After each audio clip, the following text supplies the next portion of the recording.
बहुत बहुत स्वागत है गोविंद सिंह जी आपका, क्योंकि जिस तरीके से छात्र राजनीति से शुरुआत हुई है वो जज्बा और जोश जो है अभी खत्म नहीं हुआ है गोविंद सिंह जी। और सिर्फ सागर ही नहीं, सुर्खी से क्योंकि विशेष नाता रहा और लगातार वहां पर विकास के कार्य भी किए गए, लेकिन एक बड़ा प्रतिनिधित्व मिला है लंबे समय बाद। गोविंद सिंह जी, मैं चाहूंगा कि आप माइक अपना हाथ में लें, क्योंकि अब हम चर्चा की शुरुआत करने जा रहे हैं और मेरा सबसे पहला सवाल ही आपकी विधानसभा से जुड़ा हुआ है, क्योंकि जिस क्षेत्र से आप आते हैं और क्योंकि कर्मभूमि कहूं मैं आपकी, लगातार आपने वहां की जनता के लिए कार्य किए और अभी भी निरंतर कर रहे हैं। किस तरीके से आप सुर्खी को देखते हैं आज विकास के पथ पर? देखिए, स्वाभाविक रूप से जो जहाँ का प्रतिनिधि होता है उसकी चिंता भी रहती है और वहाँ के लोगों को उससे बहुत ज़्यादा अपेक्षाएं भी रहती हैं। बिल्कुल। सुर्खी को बहुत ज़्यादा अपेक्षाएं मुझसे रहीं और अपेक्षाओं और उम्मीदों का ही नतीजा है कि सुर्खी ने मुझे लगातार चौथी बार चुनाव जिताया। मैं विपक्ष में अधिकांश समय विधायक रहा। हाँ।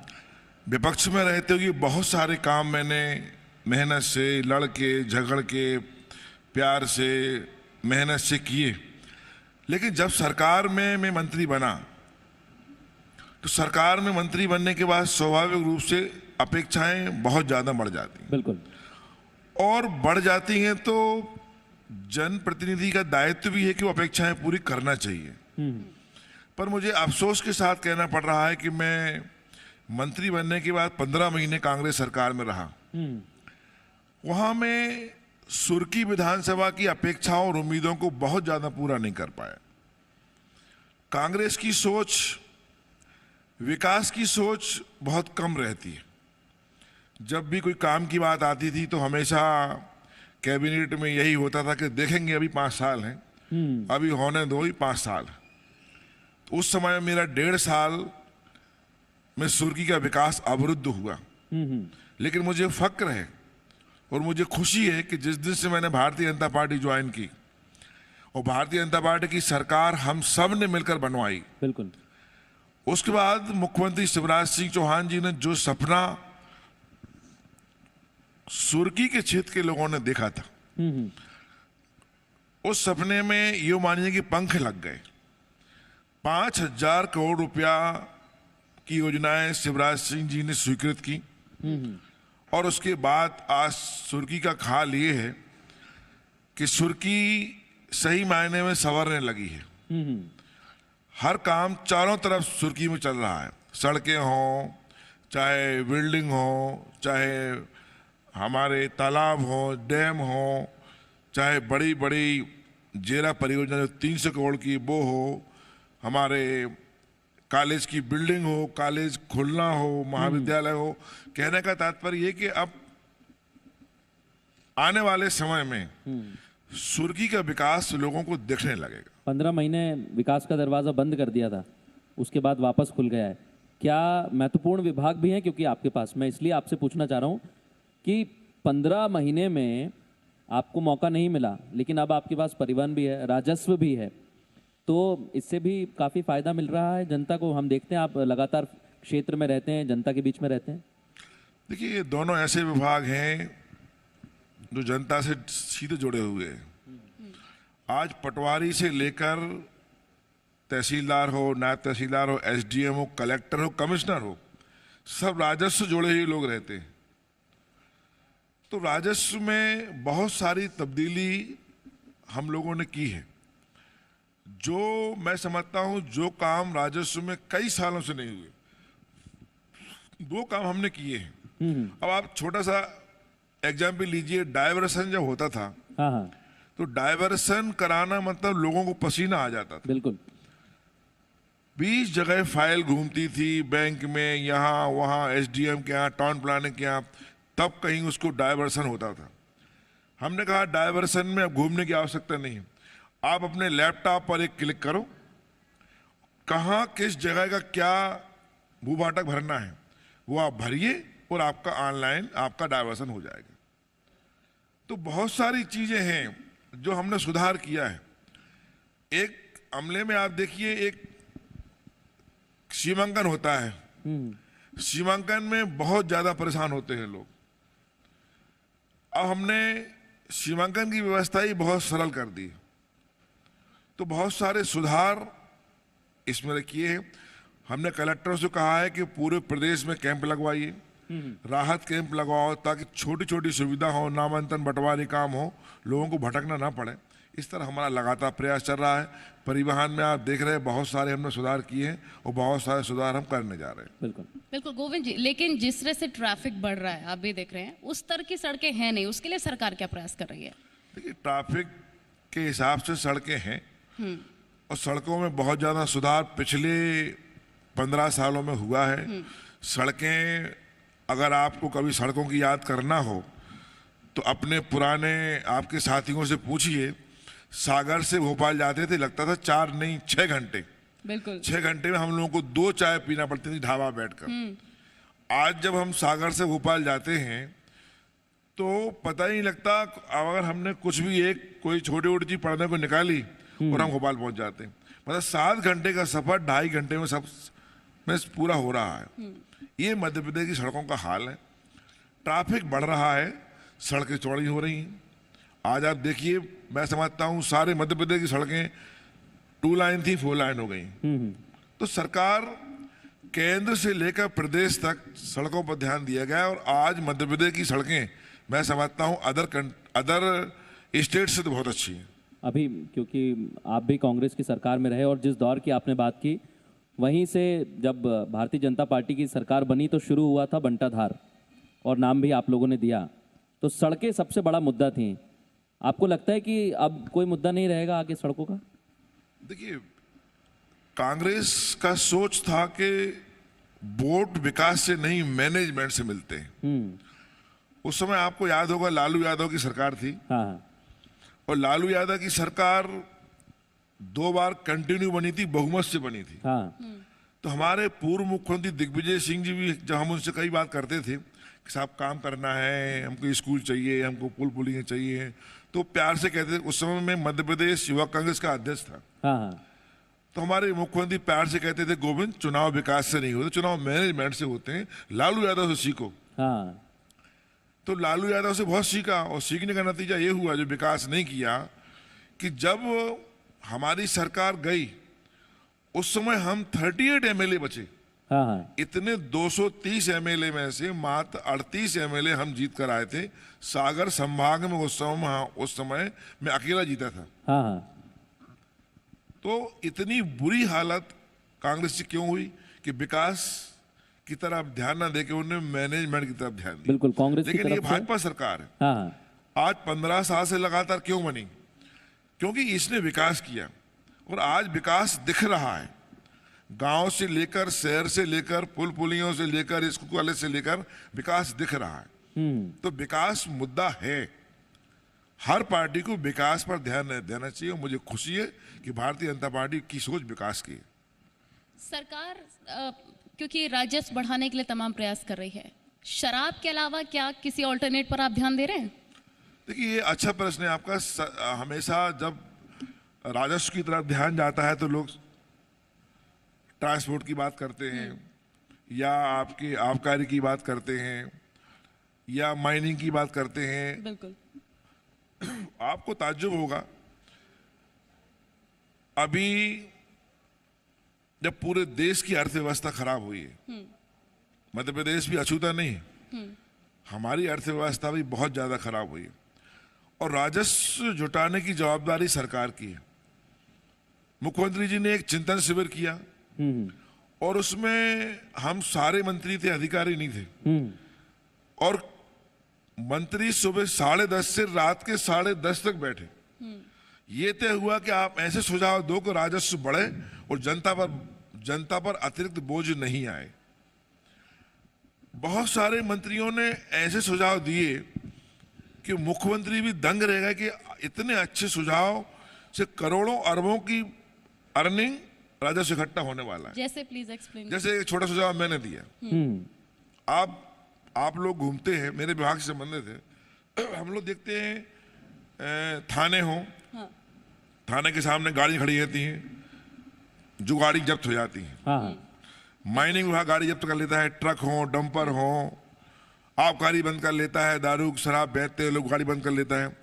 पूरे मध्य प्रदेश में लाखों की तादाद में गाड़ियां खड़ी हैं जिनकी ऑक्शन करने का नियम नहीं है। हाँ।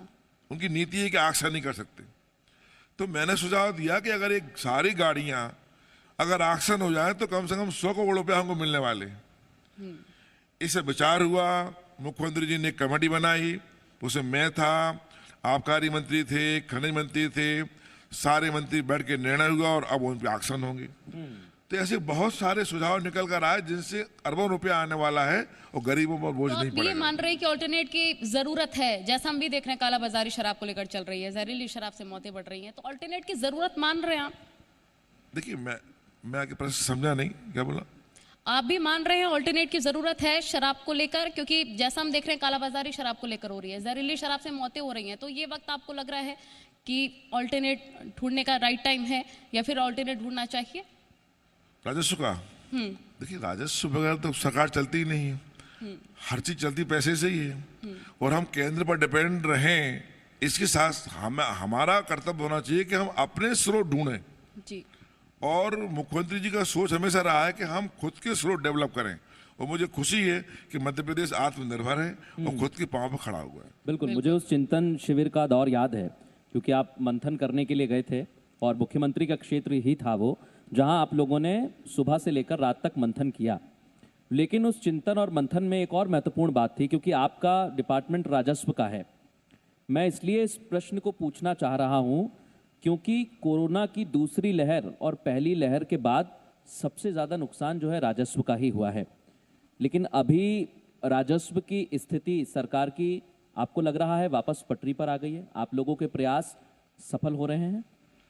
देखिए, मैं कह रहा हूं कि अर्थव्यवस्था, मैंने कहा कि पूरे विश्व की चौपट हुई है। बिल्कुल, इसमें कोई और उसमें हम भी अछूते नहीं है। हाँ। आप देख रहे हैं हर चीज बंद, ट्रेन बंद, प्लेन बंद, मॉल बंद, थिएटर बंद, होटल बंद, दुकान बंद, सब कुछ तो बंद था। हमारे परिवहन विभाग का पूरा ट्रैफिक बंद था। तो ऐसे में अर्थव्यवस्था धीरे धीरे पटरी पर आ रही है। लेकिन अच्छी बात यह है कि आपने देखा होगा कोरोना महाबीमारी के समय सरकार संभाली हम लोगों ने। बिल्कुल। लेकिन सरकार ने कभी पैसे का रोना नहीं रोया। हाँ। उस समय भी हमारे काम हुए, उस समय भी हमारी योजनाएं चली, उस समय विकास कार्यों को पैसा दिया गया। इसका मतलब साफ है कि हम पैसे का इंतजाम भी कर रहे हैं, पैसा खर्च भी कर रहे हैं। तो राजस्व हमारी स्थिति बहुत अच्छी है, हमको कहीं हाथ फैलाने की आवश्यकता नहीं। एक और विभाग है आपका और उसमें बड़ी उपलब्धियां आपकी रही हैं।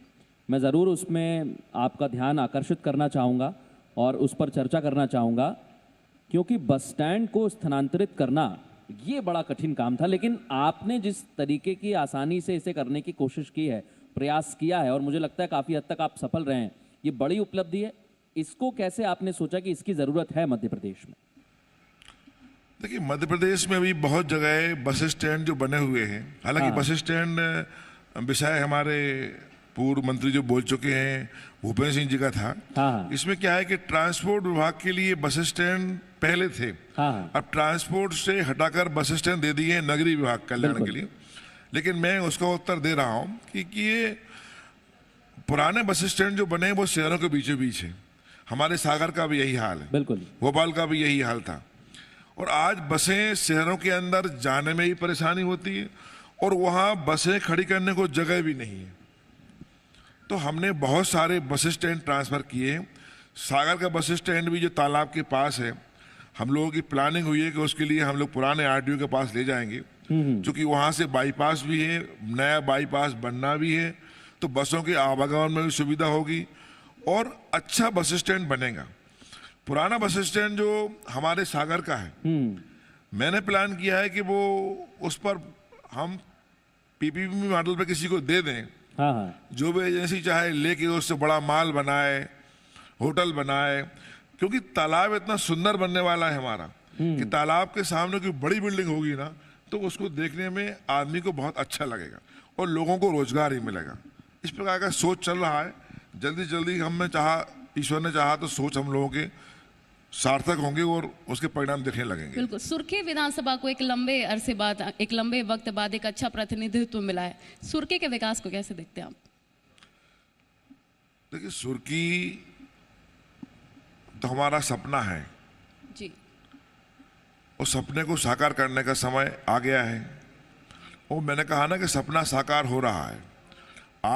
मैं आपको फिर बुलाऊंगा 2 साल बाद सुर्खी में, जी, आप आइएगा। बिल्कुल, आपको लगेगा और सुर्खी के लोग कहेंगे कि सुर्खी ये बदलाव मिला है। हालांकि मुझे समय कम है, चलना बहुत तेज है, बिल्कुल, बिल्कुल, मेरी रफ्तार बहुत तेज चल रही है क्योंकि निर्माण कार्यों में बहुत समय लगता है और कोरोना महाबीमारी के से सारे काम रुक गए। महाबीमारी के से काम रुके हैं।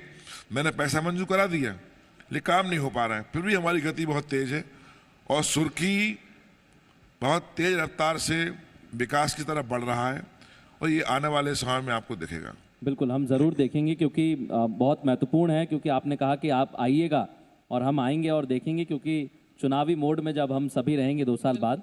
लेकिन चुनाव से इतर एक और महत्वपूर्ण विषय है आप ही के डिपार्टमेंट का, परिवहन का, क्योंकि कोरोना की जब दूसरी लहर आई तो बसें बंद थीं और दूसरे राज्यों की बात करें तो वहाँ से बहुत ज़्यादा खतरा था।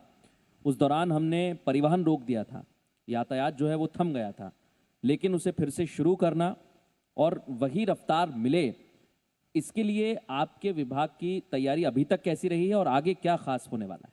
थर्ड वेव को लेकर देखिए, पहले मैं आपको शायद इस चीज का एहसास नहीं होगा कि परिवहन विभाग की कितनी महत्वपूर्ण भूमिका कोरोना कार्यकाल में रही है। बिल्कुल, बिल्कुल, आप याद करिए, शुरू में जब कोरोना महाबीमारी की सेकेंड लहर आई, ऑक्सीजन की इतनी मारामारी थी कि लोगों को ऑक्सीजन मिल भर जाए वो सोचता था हम जिंदा बच गए। यकीनन, ये हाल था पूरे प्रदेश में।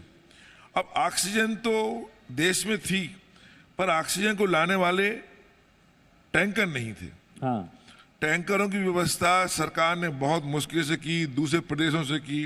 अब टैंकर की साइज बड़ी होती है, ट्रेन का डब्बे की साइज छोटी होती है, उसमें बन नहीं रहे थे। तो आप देखते कई जगह हमने हवाई जहाज का इंतजाम किया सरकार ने, हाँ, हवाई जहाज से आना जाना शुरू हुए। लेकिन मुख्य व्यवस्था ये थी कि टैंकर का आना मान लो महाराष्ट्र से आ रहा है, हाँ, अब महाराष्ट्र से भोपाल टैंकर आना है, छिंदवाड़ा टैंकर आना है, सागर टैंकर आना है, तो टैंकर टाइम से आ जाए। क्योंकि नाके पे रोकते हैं लोग, यहाँ रोकते हैं, पुलिस वाले रोकते हैं, या ड्राइवर चाय पीने बैठ गया। तो परिवहन विभाग के द्वारा मैंने ऐसी व्यवस्था की थी कि हमारे हर परिवहन नाके पर चाय की व्यवस्था, बिस्किट की व्यवस्था, खाने की व्यवस्था, टिफिन दिए जाए तो उसको, कि जैसे ही टैंकर आया उसको 1 सेकंड की देरी वगैरह उसको हम निकाल देते थे। अब वो टाइम से पहुंचे, उसको ट्रैफिक की दिक्कत ना हो, तो हमारी जो फ्लाइंग स्क्वाड है, हमारी फ्लाइंग स्क्वाड की गाड़ी टैंकर के सामने चलती थी और वो गंतव्य स्थान तक यानी अस्पताल तक पहुंचती थी। ये सारी व्यवस्थाएं हम लोगों ने रात दिन की। 3 महीने हमारे अधिकारियों शायद ही 4 घंटे सोए हो, बिल्कुल, उस समस्या का समाधान किया। अब अनेक जगह से जो बहुत ज्यादा केस आ रहे थे, जैसे महाराष्ट्र से बहुत केस आ रहे थे, बिल्कुल, तो महाराष्ट्र की हमने नाके बंद कर दी। हाँ, छत्तीसगढ़ भी कर दिया था। अब बहुत जगह से केस आना कम हुए हैं तो हमने हर जगह की बसों को शुरू किया है। महाराष्ट्र बंद था तो अभी शुरू कर दिया है। अब पूरे देश से आवागमन शुरू है, पर यह कहा गया है कि गाइडलाइन का पालन करें, बस में बैठकर मास्क लगा के रखें, एहतियात बरतें, इसका ध्यान रखते हुए ट्रैफिक चालू है। जहां तक आपने कहा कि अगली वेव की बात है, तो भगवान ना करे अगली वेव आए, लेकिन अगर आती है तो सरकार पूरे तरीके से तैयार है। देखिए, ऑक्सीजन की कमी के साथ साथ जो भी कमियां सरकार ने उस समय देखी, हमारी जिले स्तर पर क्राइसिस मैनेजमेंट कमेटियां थी, बहुत सारे हमारे साथी यहाँ बैठे होंगे। मैंने कलेक्टर बैठते थे, क्राइसिस मैनेजमेंट कमेटियों के हमारे मेंबर बैठते थे, उसमें तय होता था कैसे व्यवस्था करना है। तो उस समय जो कमी हुई उन कमियों को हम लोगों ने पूरा कर लिया है। ऑक्सीजन की कमी बड़ी कमी थी, तो आज पूरे जिलों में ऑक्सीजन के प्लांट खुलवा लिए हैं। हर जिला चिकित्सालय में ऑक्सीजन प्लांट लग चुका है, करीब करीब व्यवस्था पूरी हो चुकी है। बिना रिफाइनरी का शायद हमारे पूर्व मंत्री ने बताया होगा, हाँ। 1000 बिस्तर का हम लोगों ने वहाँ अस्पताल बनाया है। इसलिए बनाया है क्योंकि वहाँ स्वयं ऑक्सीजन है। ऑक्सीजन है वहां पर। तो ये सारी व्यवस्था करके रखी है। और आपने राजस्व विभाग को अगर देखा हो ध्यान से, तो पटवारी से लेकर हमारा कोटवार से लेकर, हाँ हाँ, जो ग्राम कोटवार भी हमारे अंडर में आता है, कोटवार से लेकर तहसीलदार तक दिन रात लोग राजस्व का मामला हमारा कोरोना में लगा रहा। बिल्कुल, ये तो हम सचेत हैं, सरकार पूरे तरीके से तैयार है कि अगर थर्ड वेव आती है तो हमारी तरफ से कोई कमी नहीं रहेगी, ये हम लोगों का तय है। गोविंद जी, जैसा अभी बता रहे हैं कि रफ्तार के साथ दिक्कतें होती थी तो परिवहन बहुत बेहतर काम करता था। उसमें मेन जो लीड है रोड का भी है। सड़कें अगर बेहतर होंगी तो उतनी रफ्तार के साथ गाड़ियां भी दौड़ेंगी। परिवहन में बेहतर काम किया गया, सड़क भी बेहतर बनाई जा रही है क्योंकि सागर संभावनाओं का सागर है। आने वाले, आपकी आवाज गूंज रही है, यहाँ नहीं आ रही हमारे पास। ठीक है, उसको तकनीक की टीम ठीक करवाती है सर। आने वाले वक्त में सागर और मध्य प्रदेश में विकास की कई बयार बहने वाली है। कैसे आप देखते हैं, कौन कौन से विकास होने अभी सागर में बाकी हैं और संभावनाएं कितनी लग रही हैं? मध्य प्रदेश में सागर में, सागर में, मध्य प्रदेश के सागर में।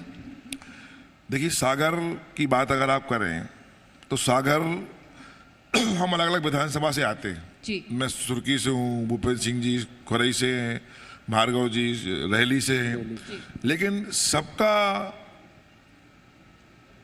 आत्मा कहीं ना कहीं सागर से जुड़ी है। बिल्कुल। हम सबका निवास सागर में है।